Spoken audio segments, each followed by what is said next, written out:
Kasus terviralkan.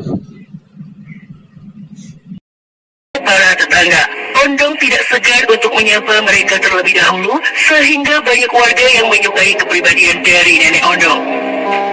Diketahui, Nenek Ondong memiliki seorang keponakan yang bernama Andi Mama atau yang lebih akrab disapa Andi. Karena Nenek Ondong memutuskan untuk tidak menikah di sepanjang hidupnya, Nenek Ondong akhirnya memilih untuk mengurus Andi sejak keponakannya itu masih kecil dan memperlakukan keponakannya itu seperti layaknya anak kandungnya sendiri. Meskipun tidak diangkat anak secara resmi, namun Nenek Ondong menanggung biaya-biaya yang diperlukan oleh Andi setiap hari, seperti biaya makan, uang jajan, biaya transport, dan masih banyak lagi keperluan lainnya. Nah guys, setelah Andi beranjak dewasa, ia kemudian menikah dengan seorang wanita pujaan hatinya. Dari pernikahan tersebut, sepasang suami istri itu dikaruniai seorang anak yang masih berusia 2 tahun. Semenjak Andi menikah dengan sang istri, ia bersama dengan keluarga kecilnya tinggal di sebuah rumah sederhana yang berlokasi di daerah Anabanua, Kecamatan Maniang Pajo, Kabupaten Wajo, Sulawesi Selatan. Untuk menghidupi keluarganya, Andi bekerja sebagai seorang karyawan di Balai Pembenihan Ikan, tepatnya di daerah Kalola Wajo. Sementara itu guys, semenjak pernikahannya dengan sang istri, tentu saja kedekatan di antara Nenek Ondong dengan sang keponakan Andi kian hari kian merenggang. Namun selidik punya selidik, hubungan yang kian jauh itu bukan hanya dikarenakan sang keponakan telah menikah, namun ada alasan lain nih guys. Menurut penuturan dari Nenek Ondong kepada keluarga besarnya, pernah nih suatu hari, Andi mencuri perhiasan miliknya, namun ketika ditanya, keponakannya itu tidak pernah mau mengakuinya. Bahkan, Nenek Ondong sudah berkali-kali meminta Andi untuk mengaku. Namun seperti jawaban-jawaban sebelumnya, Andi selalu saja tidak pernah mau mengaku jika dirinya telah melakukan pencurian perhiasan milik sang tante. Karena Andi tidak pernah mau mengakuinya, Nenek Ondong pun terus-menerus mengungkit permasalahan itu ketika mereka berjumpa, sehingga hubungan mereka pun akhirnya semakin hari semakin buruk, karena Andi tidak terima terus-menerus dituduh oleh sang tante. Pada 4 Maret 2011, Andi pergi meninggalkan rumahnya menuju ke rumah Nenek Ondong seorang diri. Di tengah perjalanan ke rumah sang tante, ia sempat bertemu dengan salah seorang anggota keluarga besarnya yang lain. Saudara dari Andi sempat bertanya mengenai tujuan dirinya berkunjung ke rumah Nenek Ondong, namun saat itu, Andi menjelaskan kalau dirinya hanya ingin menjaga silaturahmi saja dengan sang tante yang telah mengurus dan membesarkannya sejak kecil.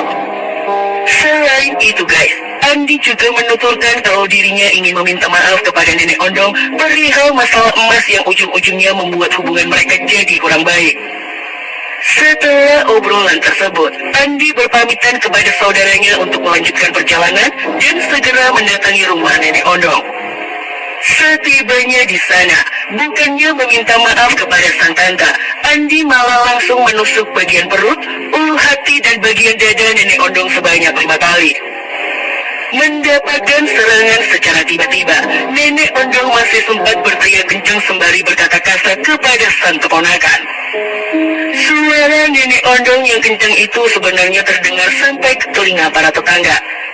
Namun dengan cepat, Andi langsung menghujamkan sebilah pisau yang dibawanya ke bagian dada dari Nenek Ondong beberapa kali lagi, sehingga membuat sang tante meninggal dunia seketika itu juga.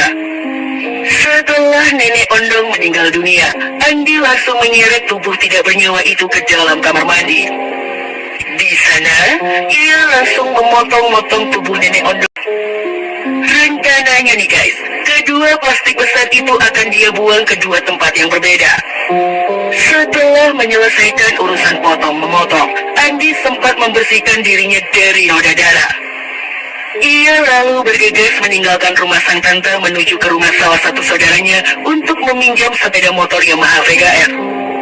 Dengan motor tersebut, Andi langsung kembali menuju ke rumah milik Nenek Ondong dan segera membuang bungkusan plastik berisi potongan tubuh manusia ke 2 tempat yang berbeda. Plastik pertama dibuang di Kabupaten Sidrap, Sulawesi Selatan, sedangkan plastik kedua dibuang di sebuah saluran irigasi yang berlokasi di daerah persawahan Desa Kalola Wajo. Setelah berhasil membuang jasad tersebut, sebenarnya Andi berniat melarikan diri menggunakan sepeda motor Yamaha Vega R tersebut. Namun sayang, di tengah perjalanan pulang menuju ke rumahnya, motor Yamaha Vega yang dikendarai oleh Andi malah jatuh ke jebur saluran air, sehingga ia akhirnya memutuskan meninggalkan motor itu di sana.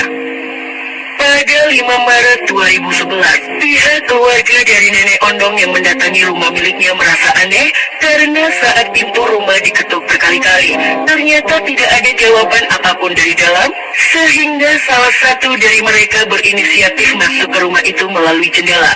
Namun saat itu, Nenek Ondong malah tidak berada di rumah. Padahal sehari sebelumnya, beliau sudah berjanji akan pergi bersama dengan saudara-saudaranya menuju ke Makassar untuk melayat ke salah satu keluarga besar mereka yang meninggal dunia. Kejanggalan demi kejanggalan juga ditemukan di dalam rumah milik Nenek Ondong. Saat salah satu kerabatnya masuk ke rumah tersebut, kipas angin, televisi, dan lampu dalam posisi menyala sementara sang pemilik rumah tidak berada di tempat.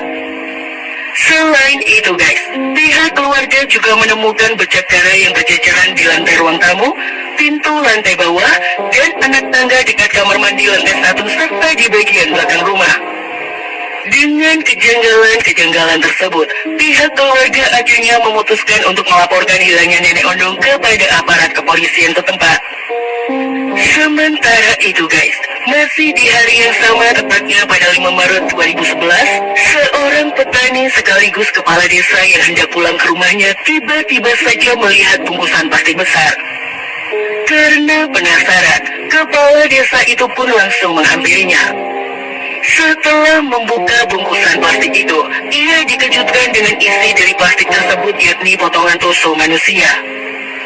Ia pun langsung berteriak meminta tolong kepada warga sekitar. Penemuan itu pun lalu dilaporkan kepada pihak aparat kepolisian. Aparat kepolisian yang tiba di lokasi langsung mengevakuasi potongan tubuh tanpa kepala, tangan, dan kaki itu ke rumah sakit terdekat. Keesokan harinya, aparat kepolisian yang menangani kasus ini mulai menyisir saluran irigasi yang berlokasi di Desa Kalola Wajo.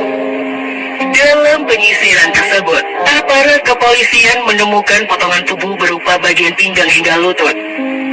Lokasi penemuan ini sekitar 200 meter dari lokasi penemuan potongan tubuh yang pertama.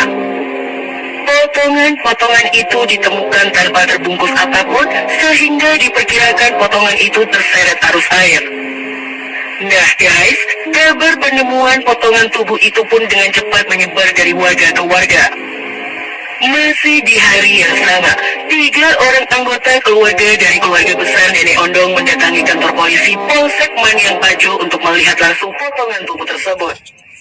Namun karena saat itu potongan tubuh masih belum lengkap dan belum dapat diidentifikasi, akhirnya aparat kepolisian hanya meminta data dari ketiga orang tersebut. Pada 7 Maret 2011 sekitar jam 10 pagi, seorang petugas kebersihan yang berasal dari Kabupaten Sidrap dikejutkan dengan penemuan potongan kepala manusia di sebuah tempat pembuangan sampah. Saat ditemukan, potongan kepala itu dibungkus karung koni dan kantong plastik hitam. Kabar penemuan yang menggegerkan warga Sidrap itu pun dengan cepat mencuat ke media-media, sehingga dengan cepat lokasi penemuan itu langsung dikerumuni warga yang ingin melihat langsung kejadian itu. Namun, aparat kepolisian bertindak cepat untuk mengamankan tong sampah berisi potongan kepala manusia dan membawanya ke rumah sakit Nenek Malumo Pangkadene untuk proses lebih lanjut. Salah seorang anggota keluarga dari Nenek Ondong kembali segera mendatangi rumah sakit tersebut untuk melihat langsung penemuan itu. Setibanya di rumah sakit, pihak keluarga meyakini bahwa itu merupakan keluarganya yang hilang, yakni Nenek Ondong. Keyakinan tersebut juga diperkuat oleh hasil otopsi yang membenarkan bahwa 99% potongan tubuh yang ditemukan di daerah Kabupaten Wajo dan Kabupaten Sidrap merupakan tubuh dari Nenek Ondong. Setelah berhasil mengungkap identitas dari korban mutilasi tersebut, aparat kepolisian dari Polda Sulawesi Selatan segera melakukan penyelidikan mengenai kasus ini. Kasus pembunuhan disertai mutilasi ini dapat terungkap ketika pihak berwajib mendapatkan informasi dari warga tentang penemuan satu unit sepeda motor Yamaha Vega yang tercebur di sebuah saluran air di wilayah Kabupaten Wajo. Saat ditemukan, bagian jok sepeda motor terdapat banyak sekali bercak darah dan setelah dicek, darah tersebut sama dengan penemuan potongan-potongan tubuh manusia yang menggegerkan warga Sulawesi Selatan beberapa hari terakhir. Berawal dari penemuan sepeda motor itu, kemudian aparat kepolisian langsung menyelidiki pemilik dari sepeda motor tersebut. Menurut keterangan dari pihak keluarga Nenek Ondong, sepeda motor itu beberapa hari sebelumnya telah dipinjam oleh Andi Mama yang juga merupakan bagian keluarga besar mereka. Dari informasi itulah, aparat kepolisian langsung memburu keberadaan dari Andi Mama. Pencarian Andi Mama pun memakan waktu yang cukup lama, yakni sekitar 2 minggu. Pada 18 Maret 2011, tim gabungan dari beberapa Polres akhirnya berhasil menangkap Andi Mama di sebuah warnet yang berada di daerah Kutai Kartanegara. Ia langsung digiring menuju ke kantor polisi untuk dimintai keterangan. Di dalam interogasinya, Andi mengakui semua perbuatannya. Ia mengaku sakit hati sekaligus dendam kepada Nenek Ondong karena terus-menerus ditanyai perihal pencurian emas yang terjadi di rumah Nenek Ondong. Andi mengaku bahwa dirinya tidak pernah melakukan pencurian seperti yang dituduhkan oleh sang tante. Namun Nenek Ondong terus-menerus menuduhnya serta memintanya untuk mengakui pencurian tersebut, sehingga semenjak saat itu, dirinya mengaku sakit hati sekaligus dendam dengan Nenek Ondong meskipun beliau sudah merawatnya sejak kecil. Atas perbuatannya, Andi Mama resmi dijadikan sebagai tersangka dalam kasus ini. Ia dijerat dengan pasal berlapis yakni pasal 340 Kitab Undang-Undang Hukum Pidana tentang Pembunuhan Berencana junto pasal 338 KUHP tentang pembunuhan. Pada Mei 2012, sidang perdana untuk kasus ini digelar di Pengadilan Negeri Parepare, Sulawesi Selatan. Andi Mama dinyatakan bersalah karena telah melakukan pembunuhan disertai mutilasi kepada tantenya sendiri. Majelis hakim akhirnya menjatuhkan vonis hukuman mati kepada Andi Mama. Vonis tersebut diketahui sama persis dengan tuntutan dari jaksa yang menuntut hukuman mati kepada terdakwa. Oke guys.